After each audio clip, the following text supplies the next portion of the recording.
बिस्मिल्लाहिर्रहमानिर्रहीम। प्रोग्राम खरी बात के साथ में हूँ हमीद भुट्टो।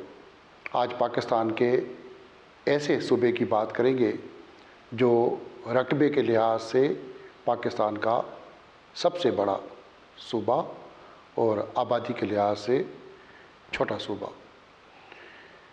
बलूचिस्तान। बलूचिस्तान में काफ़ी अरसे से पाकिस्तान दुश्मनी की बात भी होती है और पाकिस्तान तोड़ने की भी बात होती है, मगर वहाँ पे सियासत सरदार, एक सरदारी निज़ाम और सरदार भी ऐसे कि किसी पार्टी में हों या न हों मगर वो जीत जाते हैं। बलूचिस्तान के अंदर सरदारी निज़ाम का बड़ा अमल दखल है।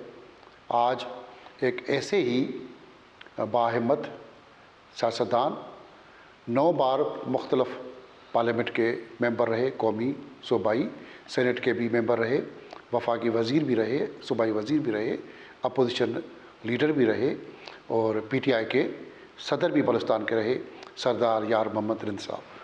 यार मोहम्मद साहब, आपकी मेहरबानी कि आज आपने खरी बात के लिए वक्त दिया। बुनियादी तौर पे बलूचिस्तान में सरदारों का बड़ा असर है और सरदारी निज़ाम, जैसे मैंने कहा कि कभी जिस भी पार्टी में आप खुद जमहूरी वतन पार्टी में भी रहे, मुस्लिम लीग क्यू में भी रहे, फिर PTI में भी रहे, मुख्तलिफ़ पार्टियाँ तब्दील करते रहे, मगर आपको शिकस्त अभी हालिया आज़ाद उम्मीदवार के तौर पे हुई, या उसकी क्या वजूहत थी और किस तरह सियासत को आप देखते हैं? और सरदारों का ज़्यादातर सरदारों से ही आपस में टकराव सियासत में रहा है, तो ये सरदार बलूचिस्तान में ये आपस में सियासत, आपस में लड़ाई, ये बलूचिस्तान दिन ब दिन पीछे जा रहा है, इसकी क्या वजूहत है? बिस्मिल्लाहिर्रहमानिर्रहीम। भुट्टो साहब, सबसे पहले तो मैं आपको क्वेटा आमद पे आपको वेलकम करता हूँ। और दूसरी बात जो आपने क्वेश्चन किया, देखिए बलोच और बलूचिस्तान की बदकिस्मती यही है कि हम सरदार आपस में इत्तेफाक नहीं करते। और अगर आपने 2-3 दफ़ा, ये बलूचिस्तान की हिस्ट्री है, 72 में भी यही हुआ, उसके बाद भी यही हुआ कि जब भी बलोच आपस में सरदार मुत्तफिक हुए, उन्होंने हमेशा बलूचिस्तान के अवाम ने भी उनका साथ दिया और नौजवान तबके ने भी उनका साथ दिया और वो हमेशा कामयाब हुए। मगर बदकिस्मती से हमारी जो एक अनापरस्त कबाइलियत, ये तो हमारे खूनों में शामिल है। अगर मैं उससे इनकार करूं तो मैं समझता हूं कि मैं गलत बयानी कर रहा हूं। क्या आप समझते हैं कि बलूचिस्तान को आप भी सरदार हैं अपने कबीले रिंद के, इन्हीं सरदारों की वजह से नुकसान हुआ है, या हुकूमत की वजह से, या अवाम खुद इसका ज़िम्मेवार है जो बलूचिस्तान के साथ आज हो रहा है? नहीं, कभी भी मैं बलूचिस्तान को, अवाम को इसका रिस्पॉन्सिबल नहीं ठहराऊँगा और ना मैं बलूचिस्तान के सरदारों को ठहराऊँगा। देखें, जहाँ तक सरदारों का ताल्लुक़ है, ये जो आज अक्सरियत, वो सरदार आपने नहीं देखा, सरदारों ने अपने लिए, अपनी औलादों को इस बलूचिस्तान के लिए कत्ल नहीं करवाया, उन्होंने स्ट्रगल नहीं की, उन्होंने 17 साल जेलों में नहीं गुजारे। बलूच सरदारों का तो एक किरदार है ये। क्यों हमें ये, आप ब्रिटिश हिस्ट्री उठा के देखें कि कॉलोनियल, जब ये तारीख़ है उसको उठा के आप देख लें कि जब वो हिंदुस्तान में आए, जिस स्टेट को, जिस राजे महाराजे और बादशाह को उन्होंने फतह किया, उसके बाद उसको कितना जो उसको पेश किया गया, उस वक्त तो तारीख़ थी, उस वक्त ये मीडिया वगैरह नहीं थे, मगर जो भी लिखा और पढ़ा जाता था उस वक्त के सो कॉल्ड जो तारीखदान थे या वहाँ के उस वक्त के दानिश्वरों थे, उनको ख़रीदा गया और बाकायदा बुक्स लिखवाई गई, बाकायदा तारीख लिखवाई गई। मुझे फ़ख्र है कि बलूचिस्तान के सरदारों ने, बलोचों के, यही तो उनके लिए रुकावट है, मगर हम बलूच के सरदार जो हैं वो किरदार अदा नहीं कर सके जो हमारे बाप दादा करते आए। एक तारीख़ है बलोचों की कि कुर्बानी देने में सबसे पहले बलोच सरदार, सबसे पहले वो होता है, लश्कर को वो लीड करता है, या उसका बेटा आगे होता है या वो खुद होता है। अगर वो पीरसन होता है तो फिर उसका सबसे जो बड़ा बेटा होता था वही जंगों को लीड करता था। या उसकी औलादें लीड करती थी। अभी आपके सामने नहीं है नवाब भुट्टी की एग्जाम्पल, किस तरह उसके बेटे को शहीद किया गया, खुद उसको किस तरह शहीद किया गया, उसके कितने लोगों को मारा गया। ये सारी चीज़ें जो हैं हम पे ब्लेम लगाए जाते हैं, मगर हमें वो जो फाल किरदार अदा करना चाहिए था, बदकिस्मती से जो हमारे बाप दादाओं ने किया वो हम अदा नहीं कर पा रहे हैं। क्या वजह है कि इतने सरदार पाकिस्तान के बाकी सूबों में सरदारी निज़ाम नहीं है, बलूचिस्तान में इतने सरदार, फिर भी बलूचिस्तान मुख्तलिफ महरूमिया का शिकार? आप अक्सरत वसाइल की बात भी करते हैं और मुख्तलिफ जो मामलात हैं बलूचिस्तान के उस पर भी आप आवाज़ उठाते रहते हैं, तो फिर बलूचिस्तान की तरक्की वहीं की वहीं रुक क्यों गई? उसकी वजूहत तो बहुत सारी हैं भुट्टो साहब। अगर आप माजरत से आप खुद भुट्टो हैं, आप अपनी तारीख को पढ़ लें सिर्फ भुट्टो की, कि उसने यहाँ पे बलूचिस्तान में क्या कुछ किया था जब प्राइम मिनिस्टर था वो। जुल्फ़िकार भुट्टो की आप बात कर रहे हैं? आज पीपल्स पार्टी की, जी मैं उसी की बात कर रहा हूँ। आज पीपल्स पार्टी की हुकूमत बलूचिस्तान में यहाँ क्या हो रहा है, देखिए हम किसी को ब्लेम नहीं देते, मगर बलोच सरदारों ने भी, मैं एग्जैक्टली दोबारा आपकी खिदमत में ये अर्ज़ कर रहा हूँ कि हमें वो किरदार हमें जो अदा करना चाहिए था, जैसे मैं अपनी बात करता हूँ, जो मेरे ऊपर मेरा कबीला बलोचों की एक ऐसे समझ लें मदर ट्राइब है, उसके सरदार के ऊपर बहुत बड़ा हक था, फ़र्ज़ था, जो उसको अदा करना चाहिए था वो नहीं हम कर सके। हमारी अपनी एक सोच थी। मैं समझता हूँ कि मैंने पूरी ज़िंदगी एक 30-35 साल सियासत में यही कोशिश की कि नहीं, कि हम अपना हक जमहूरी तरीके से एक पीसफुल स्ट्रगल के थ्रू लें और हम अपने बात जो है एक डेमोक्रेटिक तरीके से बनवाएं। मगर अफसोस है कि मैं आखिर में आके इस नतीजे पे पहुंचा हूं कि ये तरीका कभी भी पाकिस्तान में जिस डेमोक्रेसी की बात करते थे, जिस पार्लियामेंट की बात करते थे, जमहूरियत की बात करते थे, मैं समझता हूँ उसके ज़रिए हम ये हासिल कभी भी नहीं कर सकेंगे। आप 9 बार असम्बली के कौमी और सूबाई असम्बली के मेंबर भी रहे, सेनेट के भी रहे। सरदार यार मोहम्मद रिंद ने बलूचिस्तान की तरक्की, सेहत, तालीम के लिए या यहाँ की प्लानिंग के लिए क्या किरदार अदा किया? देखिए, सरदार यार मोहम्मद रिंद एक दफ़ा ज़रूर, मैं 3 प्राइम मिनिस्टर की कैबिनेट्स में ज़रूर मिनिस्टर रहा, एक 5 साल के मुख्तसर वक्फे में। और हमें करने क्या दिया जाता है?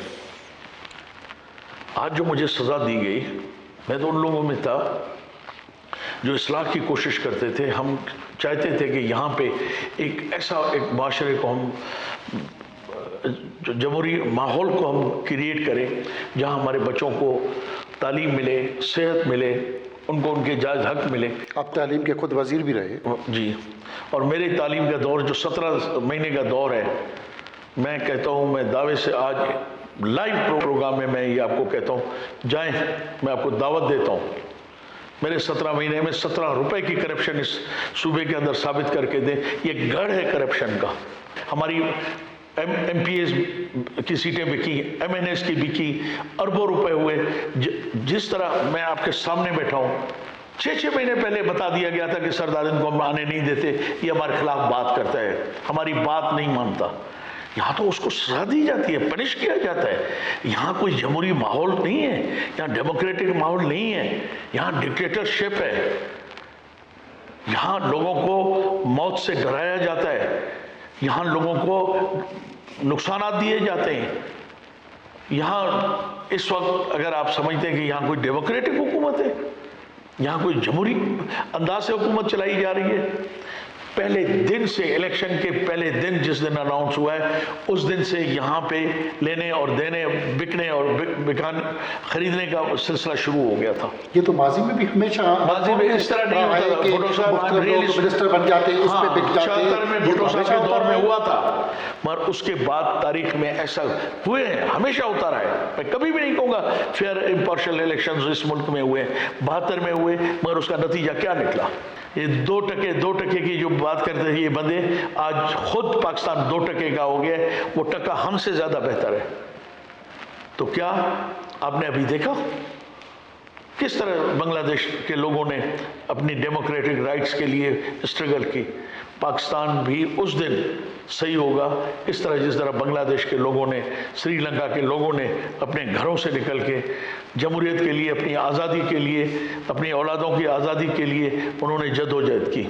मगर यहाँ तो मैं समझता हूँ जो कुछ हो रहा है और होने जा रहा है, ये बदतरीन शिकल है पाकिस्तान के अंदर, जो दुनिया के फाशिज्म जो है उसकी बदतरीन शिकल है जो इस वक्त इस मुल्क के अंदर है। खरी बात में हमारे साथ सरदार यार मोहम्मद रिंद मौजूद थे। ब्रेक से पहले बहुत सारी खरी बातें बलूचिस्तान के हवाले से हुई। बलूचिस्तान के अंदर हमेशा गुड गवर्नेंस, करप्शन और बदनवानी का बड़ा मसला और चैलेंजेस मौजूद है। कोई भी हुकूमत आती है, गवर्नेंस नाम की कोई चीज़ नहीं, हुकूमत कोई चलाए, करप्शन कोई करे और आवाम को टके का फ़ायदा नहीं। आवाम तो यहाँ पे अस्पतालों में धक्के खा रहा है, एजुकेशन में तालीम नहीं मिल रही, अस्पताल वो सिंध और बलूचिस्तानों में जा रहा है, तो उसको कैसे ठीक करेंगे? देखिए, आपने गुड गवर्नेंस, बैड गवर्नेंस की, करप्शन की, यहाँ पे जुल्म की, नाइंसाफ़ी की, ये क्या है? आपको क्या समझ में आ रहा है? पूरा जो नौजवान पाकिस्तान बलूचिस्तान का निकला हुआ है, नाइंसाफ़ी, यही नाउमीदी, और वो समझते हैं उसका एक हल बंदूक की गोली, जोर, ज़बरदस्ती। क्या ताकत का इस्तेमाल करना, बंदूक का इस्तेमाल करना, क्या मुल्क के खिलाफ साजिश तो नहीं होती? फिर मैं 100% आपसे इत्तेफाक करता हूँ, इस मुल्क को 72 की तरफ ले जाया जा रहा है, ताकि जो काम बाहर के एजेंट्स बैठ के न कर सके। बाहर के एजेंट्स का बलूचिस्तान में कितनी मुदाखलत है? बाहर के एजेंट्स इतनी मुदाखलत नहीं है जितनी की जाती है। हम उनको खुद मौका देते हैं कि वो आएँ। देखिए, मौलाना नसीरुद्दीन का बड़ा एक कौल है, मकूला है, कौल कहते हैं, क्या कहते हैं उसको, कि जब दो भाई आपस में घर में लड़ेंगे तो उसी बहाने आपका पड़ोसी आपके घर में कूद पड़ेगा। अगर हाउस इन ऑर्डर हो, आपका घर ठीक हो, दो भाई आपके ठीक हो, तो क्यों पड़ोसी को मौका मिलेगा? कानून और निज़ाम को इसमें लगता है कि तोड़ने की आवाज़ है।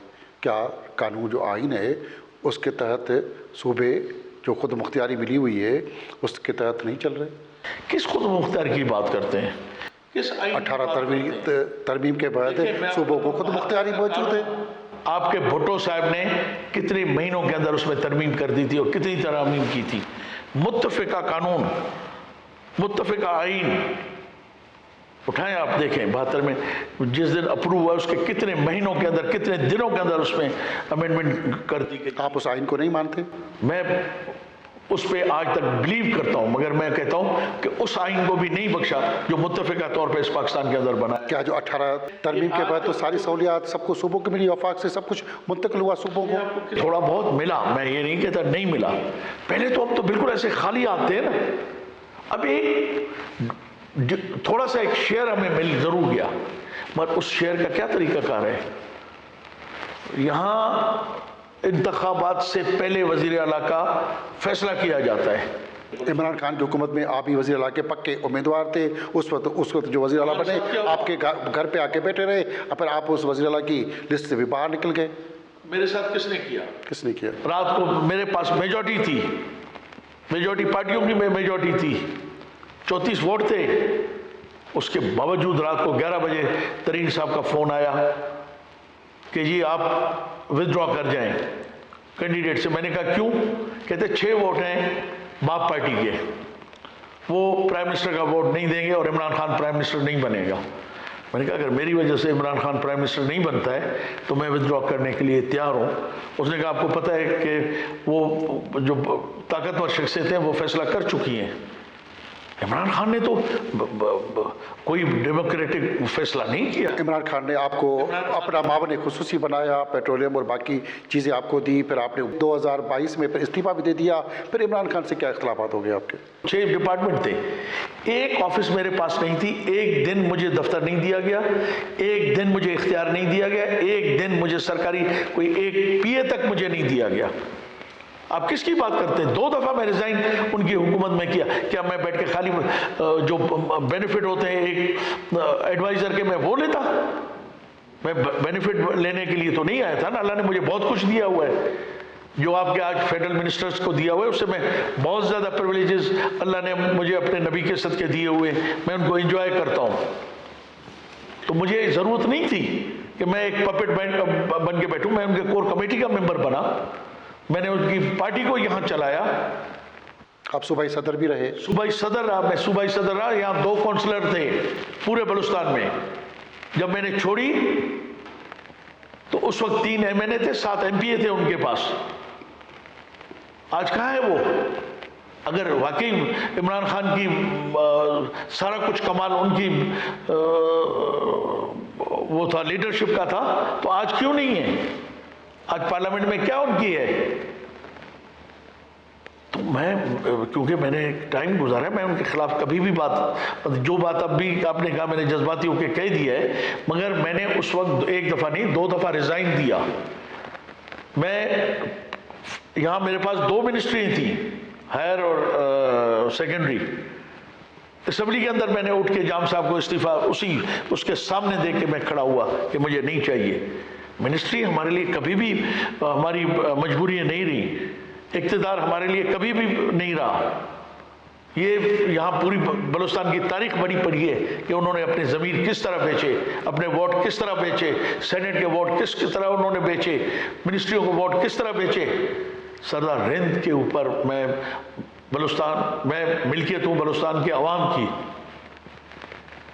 अगर वो साबित करें मेरे ऊपर, उनको हक बनता है कि मुझे चौक पे मुझे लटकाया जाए। आप सियासत से मायूस नजर आते हैं, उसकी क्या वजह है? मायूस इनका रवैया है।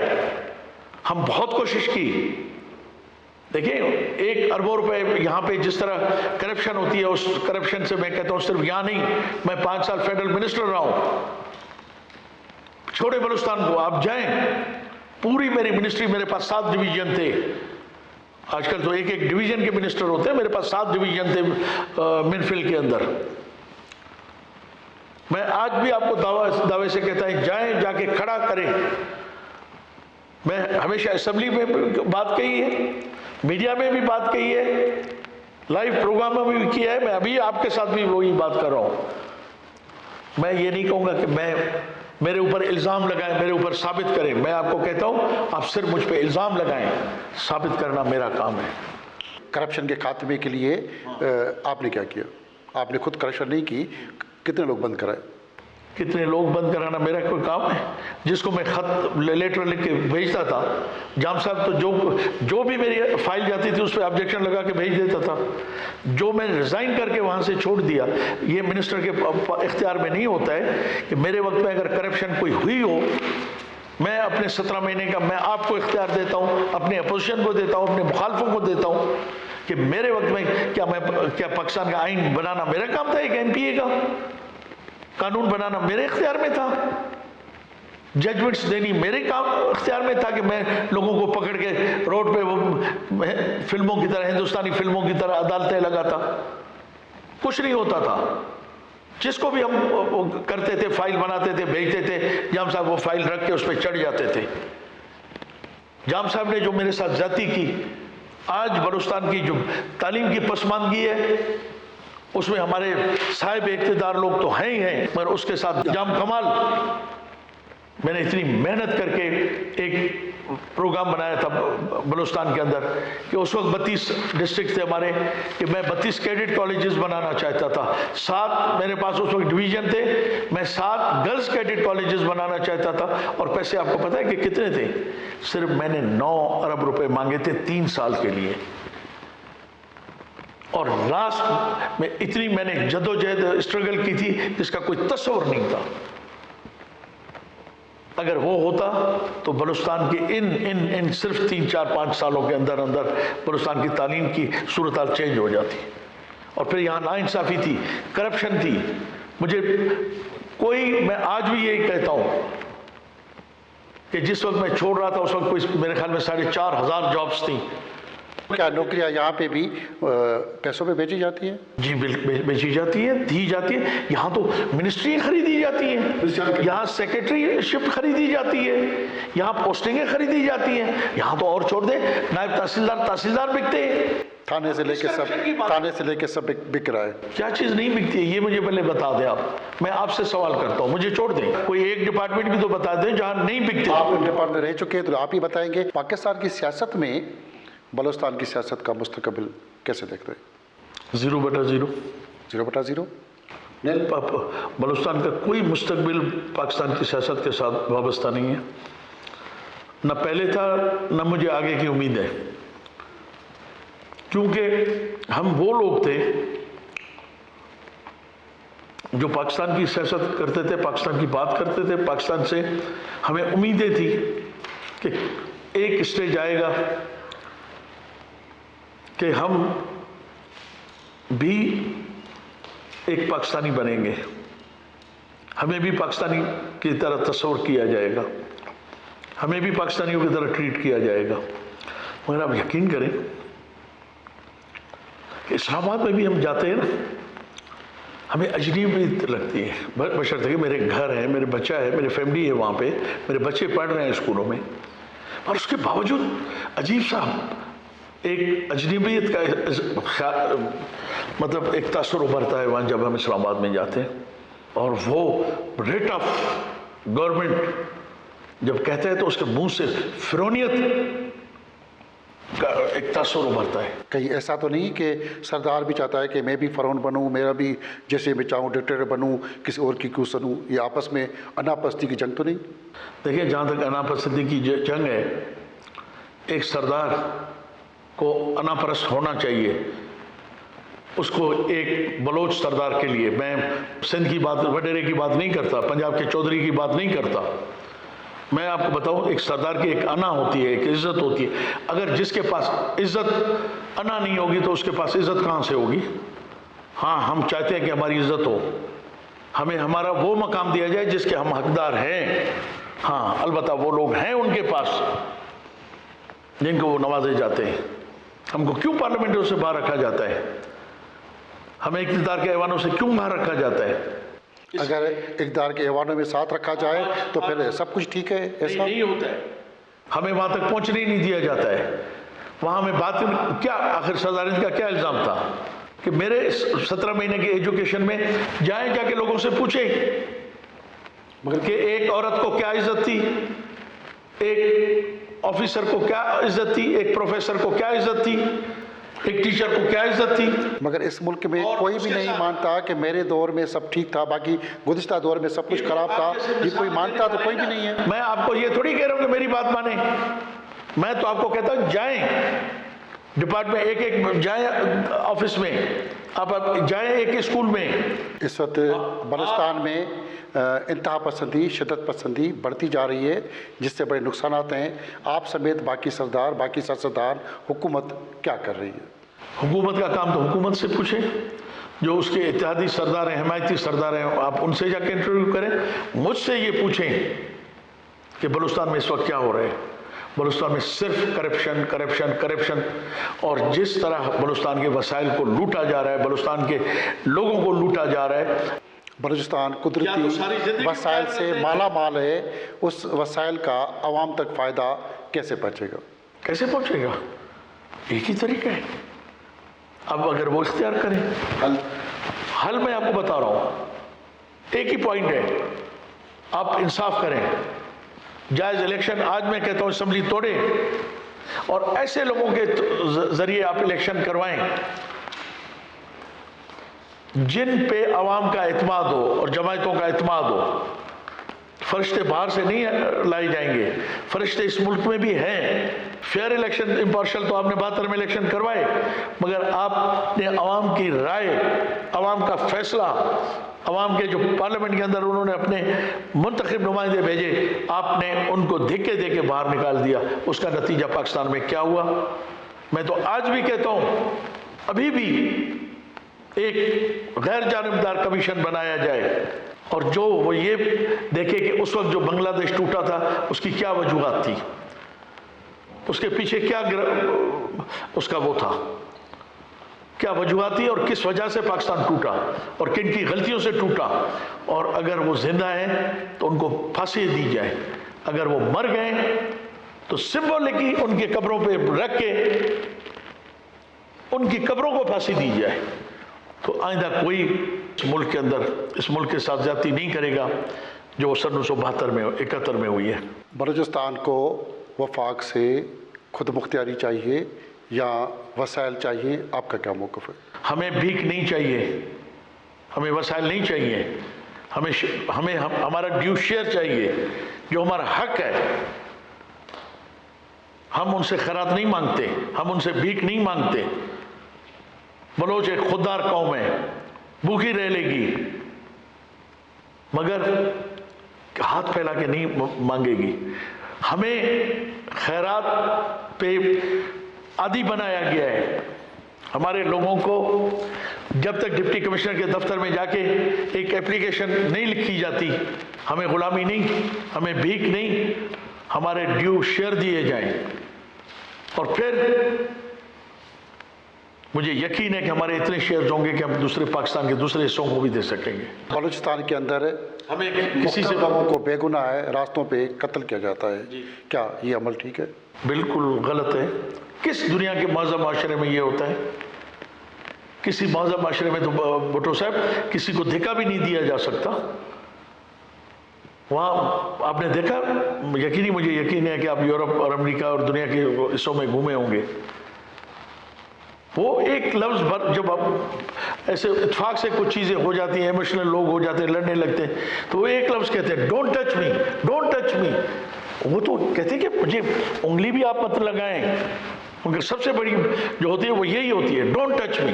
बलूचिस्तान के अंदर रियासत के अंदर एक रियासत बनी हुई है और दहशतगर्दी की वाक़यात और बहुत सारे वाक़यात हो रहे हैं। इन सब के लिए अमन कायम हो, बलूचिस्तान को अपने वसाइल मिलें और बलूचिस्तान तरक्की करे, क्या आपके पास हल है? मैं आपको कहा था मेरे पास सिर्फ एक हल है इसके पास, इंसाफ, इंसाफ, इंसाफ।